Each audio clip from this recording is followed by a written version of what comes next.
durhamsports.ca.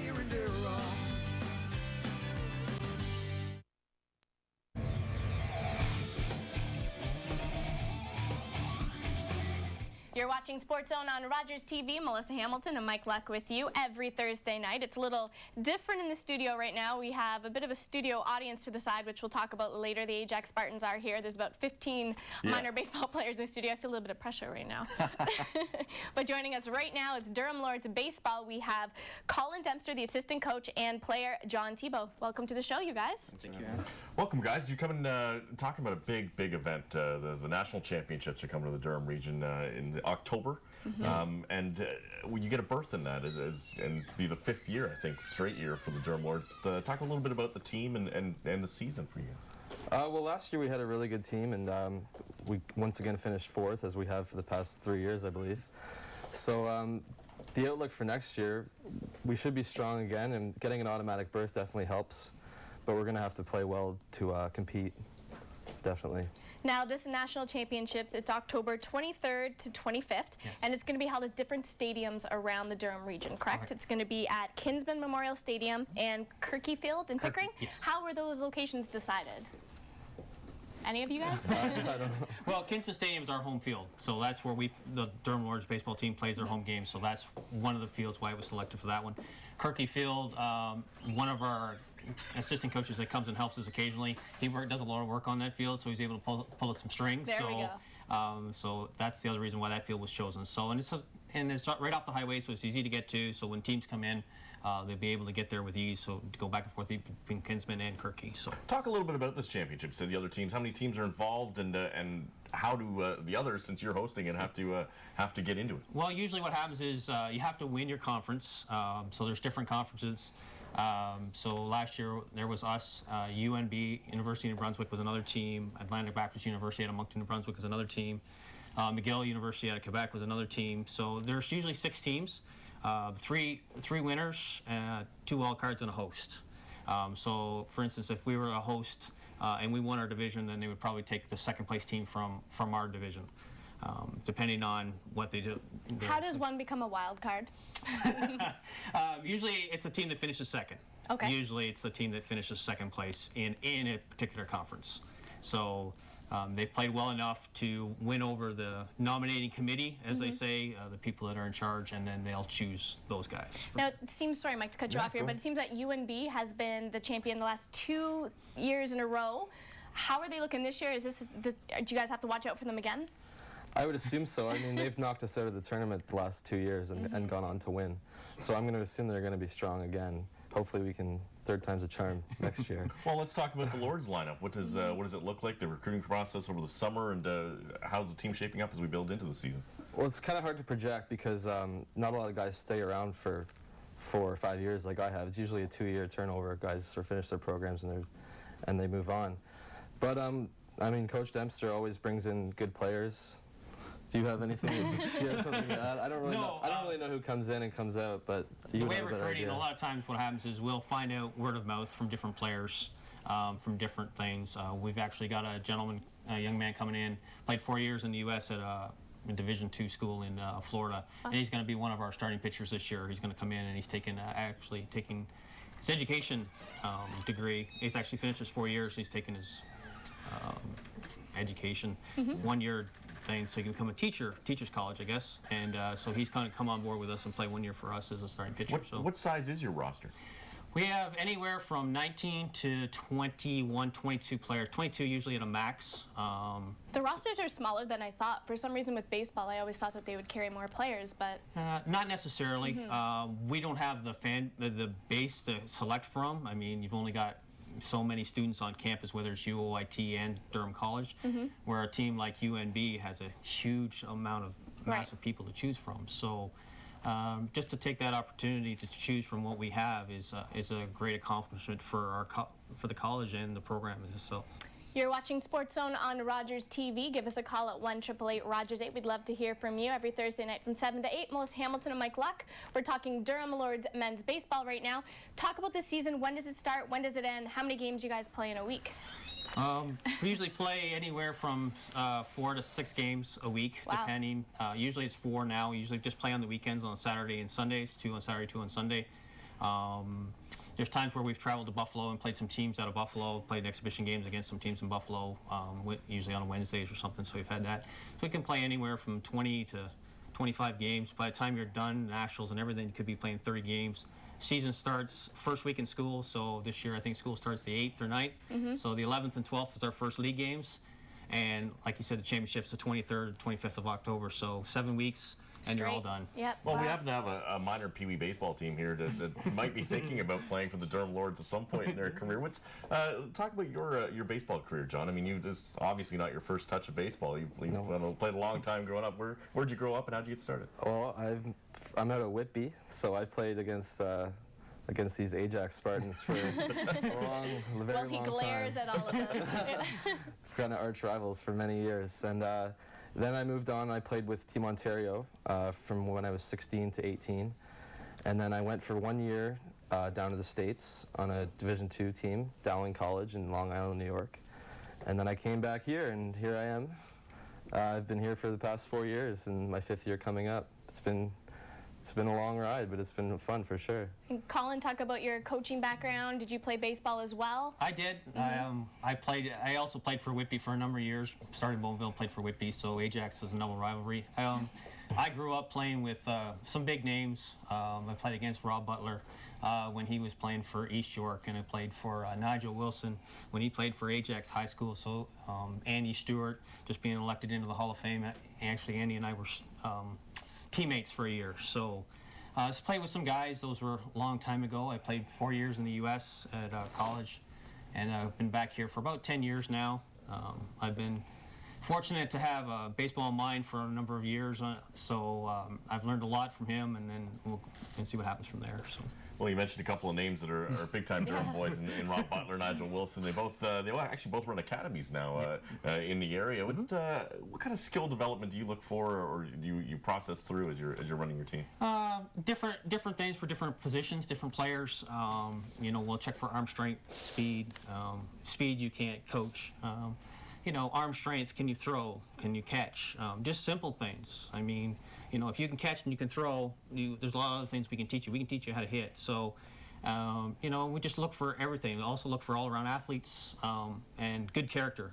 If you got good character, you might not be the greatest person in the world, but if you can play for us, but you got good character, then we'll see what happens. And John, you mentioned you've played, quite a few different leagues and down in the States as well. How would you characterize the level of play and the competitiveness of this league? Oh, it's definitely good baseball. I mean, I think it's the best you can get around here for someone my age. I don't know. It's not as strong as down south per se, but it's definitely good baseball, and it's very competitive for sure. The one thing that I always find interesting is when you're a student athlete, I mean, there's a lot of things going on at the same time. If you guys are playing as many games as you were saying a week, how do you balance that, John, while keeping your studies up? And what are the consequences if maybe the grades start to slip a little bit and you're focusing too much on your sport? Well, I mean, you gotta put school first always. I think that's the key. We usually only play on the weekends, so you got to focus on getting your stuff done before the weekend, and then you got your 4 games to play and get back to school. What about practices and stuff? Because I'm sure you're not just playing games. Oh yeah, for sure. We practice pretty much every day that we're not playing. So I mean, sometimes you got to get out of class early, and you got to let your teachers know in advance, and they're usually pretty cooperative with it. But yeah, you definitely have to work hard to keep up with everything. Maybe, Colin, you can speak from a coach's side of everything. How do you watch your players and make sure that the grades are staying up? Well, we have a thing where our students, we say academics is first. You're there to get an education, play baseball second. So if there's a problem and you're having trouble in a class, then by all means come see us, come speak to us. If you have to miss a practice or be late, as long as you can get your work in. If we start practice say 6 o'clock, but you can't get there till 6:30 or 6:45 because you have class. Well, you get your butt to class, as they say, because your education is more important. And there's times where we had a national championship before, and we got guys taking exams, and so there we are in the hotel, all spread out across the lobby, and 2 hours for exams. So we sit there and hand them out, say time starts, time's finished, turn them in, and we turn them back into the props when we get back. So that's things we've done. And like I said, education is first, and that's first and foremost. Yeah, it's a good lesson for anyone, really, not only the young athletes we have here, too, that it goes hand in hand with sport, and especially when you're in the college level or in your university sports, you got to keep up your studies, too, right? For sure. I do. So talk a little bit more about this national championship that's coming. I just want to reiterate everything here. I have my notes on my lap here. October 23rd to 25th, Durham College. You guys automatically have a berth, which is fantastic. Yes. Now, does that come with pressures? Because you're guaranteed now to play in this huge event. Like, talk a little bit about that, because you're going to have teams that have earned their way there. Don't want to say it this way, but, you know, you guys are guaranteed to be there. It's like the Memorial Cup, Mike, what we were talking about, where Mooski had the bye, they got to be there. So how do you guys handle that pressure? I think it's tough to be the host in the national championship because at the start of the year, you know you're going to be there. So it's tough to keep competitive with everybody and want to win, because you know you don't really have to. But I think in order to win at the championship, you're going to have to win during the season. So you want to stay strong during the season for sure. And how are you going to keep the guys motivated and, you know, not have them slack off? Because to your point, I never even thought about it that way, but you really don't have No, to you could lose try. every game if you Yeah. and you're still there, but you don't want to. You don't want to do that. You don't want to do that, but it's Well, as a true. coaching staff, the one thing we'll stress, and we'll start this from day one, is that we don't go in the back door. We don't believe in going in the back door. We're going to go in the front door. We're going to kick the front door down, and we're going to go in, and we're going to show them that, you know, we're boss. We're not here just as a hand-me-down because we're the host team. We want to win our conference, go in as the #1 seed from the conference, and then let them shoot and battle out whoever else wants to be there. So, and that's the way we'll look at it from day one. Well, let's assume going back to last year, the UNB was maybe the class of the country in terms of baseball. They've won it 2 years in a row. What needs to be the difference for the Durham Lords this year to succeed at that national championship? Well, when it comes down to one game, it's pretty tough. I felt that we were the better team every year that I've been there, actually. I think if you put us in a series against these teams, I think we come out on top. But when it comes down to one game, it's tough. I mean, you gotta be sharp for the whole. I guess it's 5 or 6 games that you play there. So it's definitely tough. But they've peaked at the right time both years. They're a good team. Don't get me wrong. But They're a very good team, very competitive. Yeah, they've definitely peaked at the right time both years, which is good for them. Colin, why do you think Durham College is having all these amazing opportunities at, you know, the national level and then, you know, the Canadian University level? Because we've seen all-star games held there this year and, you know, now this huge national event for baseball. Why is the college getting all this special attention? It all starts with the people at the top, and that's got to start with Ken Babcock and all those people around there that, you know, go out there and say, hey, we'd like to get these events here, from the All-Star Games to championships to bringing in the Baseball National Championship. It's an opportunity for us to showcase our college, showcase our athletes, and all that kind of stuff. So that's what it is, and we want to show them that kind of thing. So, you know, and it starts, like I said, it starts with those guys. And if it's not for them, then we go out and we play hard just for the college. But it's nice to get that recognition. So. You mentioned arm strength, and it's killing me here. What type of fastballs are you dealing with? How fast is this game coming out? He could probably answer that better than I can. It's different from when I played. It's fast. They say hitting a baseball is the hardest thing to do in sports. So hitting a fastball is the hardest thing to do in sports. And what kind of? Do you know? Are they gunned? What kind of numbers? Some of them are range? probably. Some guys are gunned anywhere, say 79, 80 miles an hour. We've also faced guys that are throwing mid 80s to higher 80s. You know, when it's a good fastball. Yeah. So if you see a 87 mile an hour fastball or 88 mile an hour fastball, and then all of a sudden he throws a little change at you. Yeah. You know, it's quite a difference. So I mean, you know, it's the toughest thing to do in sports. So. You know what I was just thinking? I have a hard time hitting a softball. When we play softball tournaments, if that ball was coming towards me, I'd be like, oh wow, I'd just be spinning, missing so hard. Yeah. Quickly, we have less than a minute, but talk about the beautiful Durham facility. Oh, what can I say? You know, what they've done over there in that new facility, the new athletic center, it's phenomenal. New weight room is phenomenal. The new triple gymnasium that they have it's just mind-boggling of what they've been able to do. So, if anybody gets a chance and an opportunity to come down and see it, by all means, come down and see it. Check it out. Check it out. You know, all those for kids that want to register for summer camps. We got the summer camp program. So I do the baseball summer camp. So there we go. Little plug for that. So. Little props to John. We almost missed that he is the Durham College Male Athlete of the Year. Congratulations on all your success. Good luck, you guys. And again, the Durham Lords Baseball Nationals. You guys are heading to the Nationals.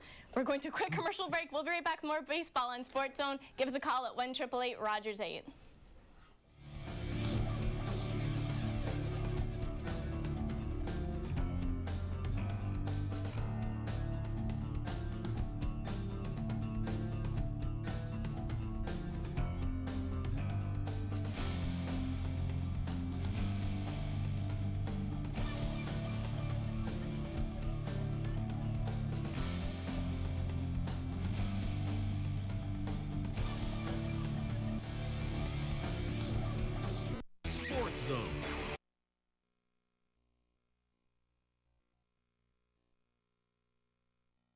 You want to kick things off here? Absolutely. Let's talk about this because people hear the name Cooperstown in baseball. They know right away what they're talking about. It's the Hall of Fame. And how did you get involved with this game, and what exactly are the details of it right now? Go ahead, Steve. Well, basically, we started dreaming about this a couple of years ago when we started searching for large tournaments in the U.S. So we started looking, and we stumbled upon a number of tournaments. Some of them were in Baltimore, Boston, but we came across Cooperstown Dreams Park. And what appealed to us was the length of the event. It's a 7-day event. About 106 teams will be attending. Stay on facility. You stay in cabins with the players. You don't leave the facility.